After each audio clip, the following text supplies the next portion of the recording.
All right, so with our handsome Mr. Teddy, you ready? We'll do a little find it. So I wanted to dive in a little bit more with some loose leash walking, but then also dive into a little bit more practice with the head collar.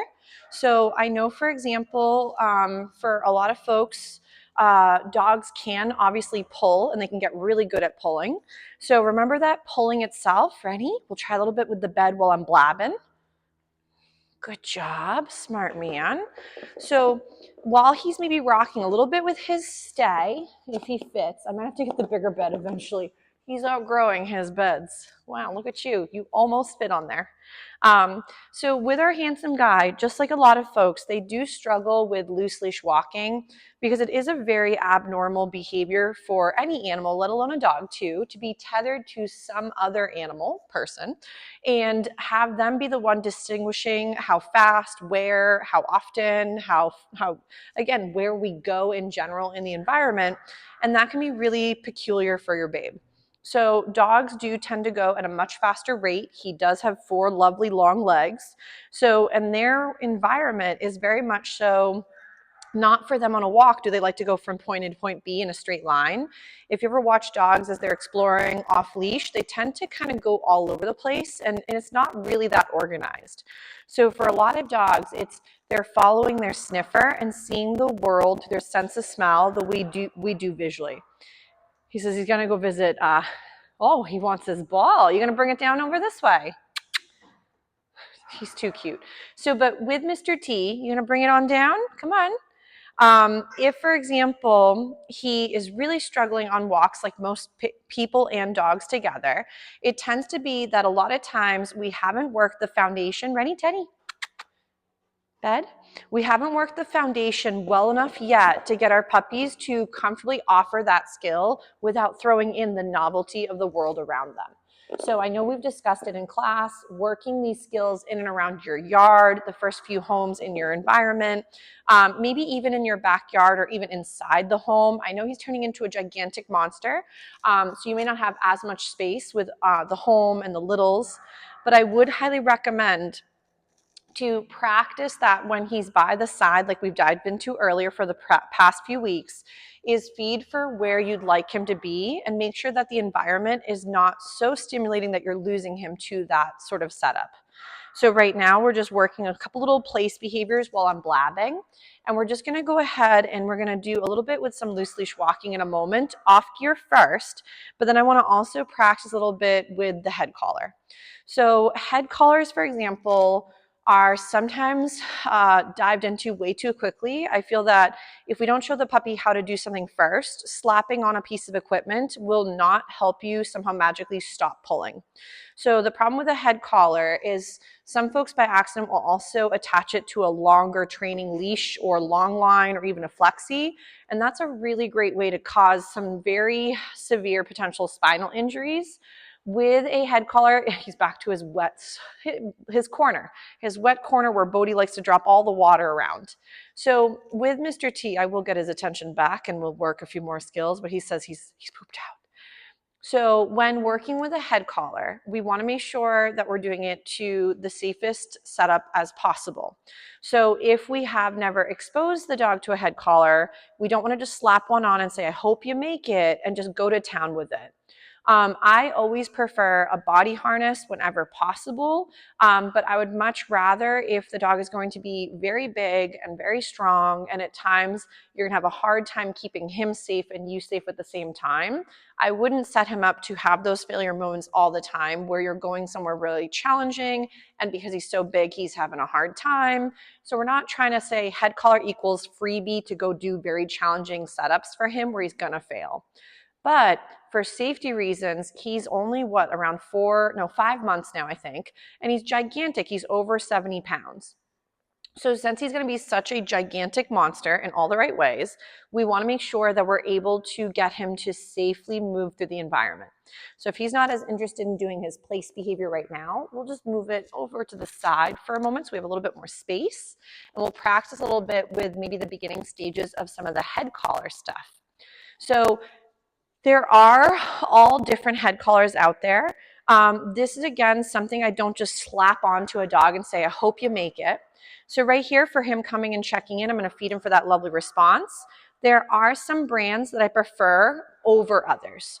So I don't love the Gentle Leader because I find it is very snug around your dog's muzzle and it doesn't allow for good pant room, and it tends to be really sort of annoying because it's so snug and squeezing the muzzle and it's up towards the eyes. I prefer the brand called Halti, or there's another brand called Walk and Train, so like an N versus and. The benefit to, again, the head collar is if we've been working really nicely with our loose leash walking on our body harness, but because of the dog's physique and or you're maybe going through some adolescence, and in general, he's just going to be a gigantic boy and we want to make sure that safely he can go through certain situations, that's where the head collar could be used at those moments. Excuse me, though, if your puppy starts to pull through this the way they might pull through anything else, you're going to eventually have another thing that doesn't work. So puppies, if they're pulling and it gets them places, then pulling is reinforcing and got them to the bush or got them to the neighbor or got them to the other dog. So right here, this is also very similar to the beginning stages of muzzle training, which I think is a really important life skill for everybody's dogs and puppies to have, because I know we dived into it a little bit in some of the previous videos for him. Muzzle training, again, if the only time you ever slapped on a muzzle was when your dog was having a really hard time or they were injured or they're going to get bombarded, he's like, why is my bed on its side? Ready? Teddy. Nice, yes. So if the only times we put a muzzle on was for something bad, then muzzles are the precursor to even more bad things coming. And it's a loss of control from the pup's end and being able to have autonomy. So we don't want muzzles to equal the bringer of bad either. So right here, what I'm doing is I'm allowing him to, as he's comfortable, he puts his nose in to come feed. I don't bring the thing to him and bombard him. He then has to come into my bubble to put his little nose through the nose hoop and feed him that way. With the Halti brand, it normally does have a safety. That would be another little rope that has a clip, and it would clip onto your dog's collar or harness as a backup. So if this were to slip off, you still have a safety net attached to your babe. Teddy is visiting Sam because Sam is here today helping out and also getting to, he's like sneaking right into your tree pouch. Teddy, come. What a good job. Recalling from a friend is very hard. That was very nice. So with a head collar, you would, for example, get your puppy slowly conditioned to putting their little snoot or their little nose through the head collar part. Thank you. And he's like, let's just wrestle instead. So if your puppy starts to get a little bit mouthy, remember he's probably getting a little tired too throughout his stay. So I just redirect him. I then, if I'm going to try practicing putting this on, I like to undo the buckle, loosen it almost as loose as it can be. So you have a lot of wiggle room. You're not going to be clipping it, for example, and then having him wear it at this point. So I like to, again, nose hole is nice and open. This way he can put his little head through when he's ready. So again, I'm going to offer, feed, and we don't want to see behavior change in the sense that he's getting more apprehensive, anxious. If he's getting super mouthy, he's probably also saying, I need a break and I need to have a little pause, and maybe take a moment to start again later. So ready? So I like to, for example, let's say I'm feeding, and while I'm feeding a few snacks, I practice putting the strap behind his head, but I'm not clipping it. So in the beginning, it's just this feel of the head collar, having the strap go around his little head and feeling the strap touching the back of his skull. So right now, it is not getting clipped on. I'm not instantly putting it on and then having him on a leash. So again, from this angle too, you can see I'm sort of feeding throughout, and I'm just practicing with the back of the head collar behind his head. Nice job, sir. He's like, this is not so shabby. I do like to give him little moments to take a pause and do a little bit of a find it. Teddy. He's like, oh, but my corner looks so inviting. I know, the babies have made it very messy with their puddle. Nice check-in. Good job. So if, let's say, for example, you had been doing this for a few days to weeks, depending on your puppy, you could then start to practice the clipping, but maybe the clipping didn't even have the head collar nose band being used. What is it, sir? You're doing a good job. Here we go.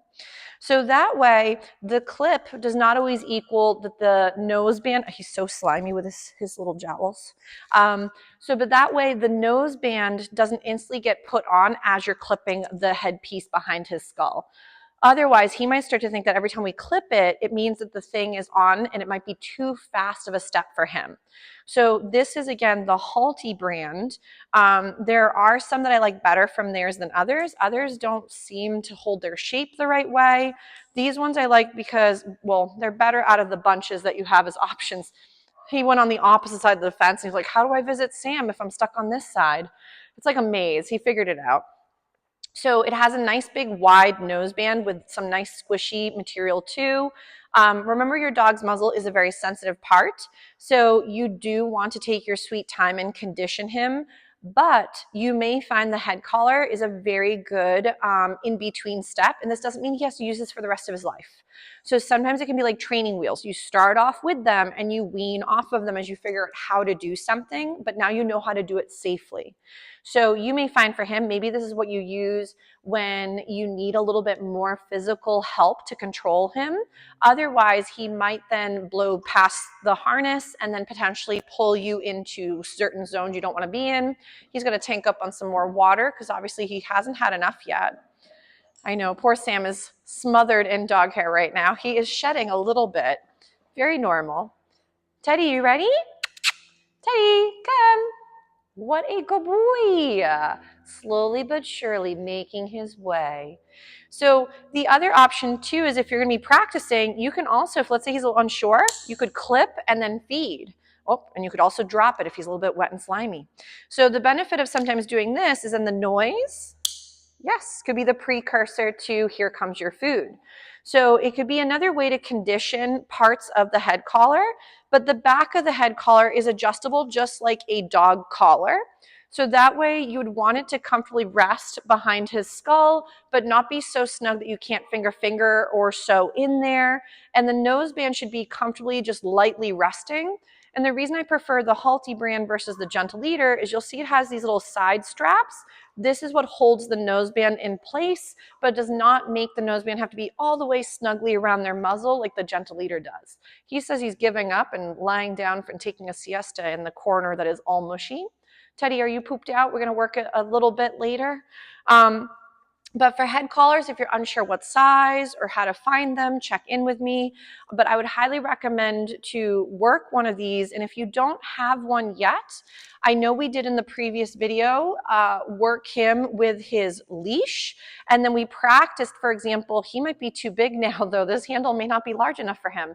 We practiced with the handle being the way his little nose could practice booping through the hole. So if he fits, awesome. If not, just take your leash and you can make a bigger loop and then have him practice putting his nose through this bigger loop instead. So this could be the beginning stages of head collar practice, but also muzzle training for the handsome guy.